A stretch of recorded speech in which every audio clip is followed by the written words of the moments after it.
Each year in our country, more than 400,000 American children are removed from their families because they were being abused or neglected. These children did nothing wrong. If a relative or family friend can't care for them, a social worker tries to find them a loving foster home.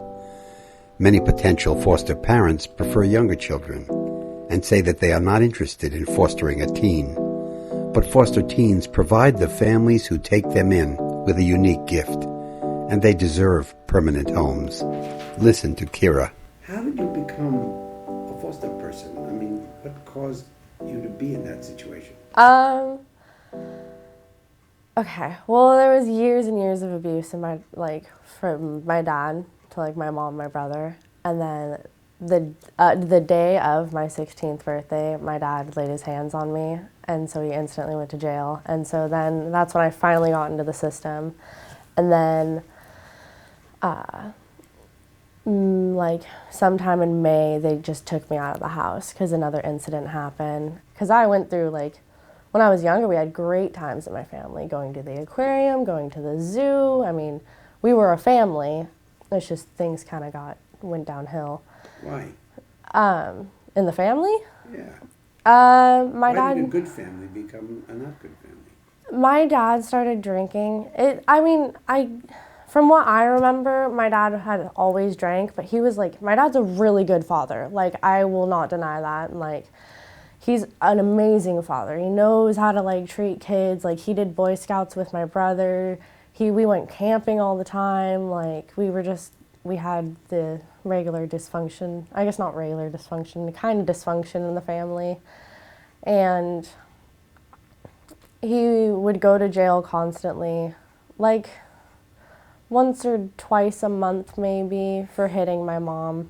It started out really rare, every few months it would happen. And then he would sit there and be like, oh, look what you did, you made, because I'd sit there crying, so he'd be like, oh, you made her cry, and I'd have to tell him, no, it was you. And then my mom ended up leaving because she couldn't take it anymore, and so left me and my brother with my dad, because my dad was the one making the money, had a ton of assets, and we had my grandparents living right next door to us, and so it was a better situation because she ran off, and she ended up getting lost in Arizona, and I didn't talk to her for 3.5 months. I completely thought she was dead. And then your family fell apart. Yeah, it kind of, When you were a it kind of teenager. just. Well, what kind of person are you to stay somewhat sane through all this? I really don't know how. Everyone's asked me that, and I'm completely different from my entire family. My brother's really, really quiet, really shy. He was always the one to grab me when my dad got out of hand. He would grab me and run out of the house with me, and I'd be the only thing he grabbed. He protected you? Yes, he was very protective. And I got a lot of tough love from him to teach me not to take things to heart and stuff like that. So I know that he has a lot of influence on the way I act. It's just, if you look at me and him, we're completely different, which I don't understand. It was really, really hard to go. I was failing all my classes. It was really hard to deal with school and my dad and my social life, because I used my social life and school as an escape from my dad. So I didn't focus on those things. I just used them to get away. So when I got actually put in foster care and living at my friend's house permanently to where I couldn't go to my dad's, it was a relief. It was a really big relief, and I was able to be the teenager that I deserved to be. I was able to go out and do stupid things and experience the teenager life, just because I never really did anything bad. I've never been arrested. I've only ever gotten one ticket, and it was dropped. I stayed out till 12 o'clock in the morning, but I was at the point where I knew I could take care of myself because of all the years of my dad drinking and me having to take care of him. I knew I could take care of myself. I think my train of thought was I didn't want anyone taking care of me. I knew I could do it on my own, and I knew that I'd be safe, and I knew, I wanted to be on my own. You're very verbally able to express what's going on. Well, thank you.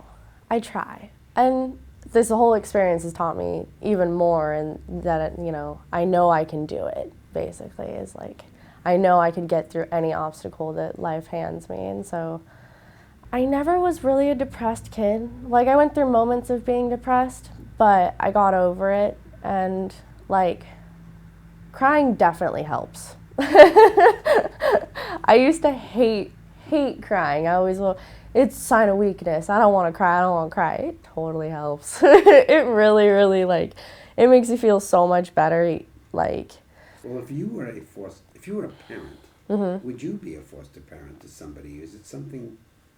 Tell me what it has to offer that a parent might hear in you, who's got a real experience at this.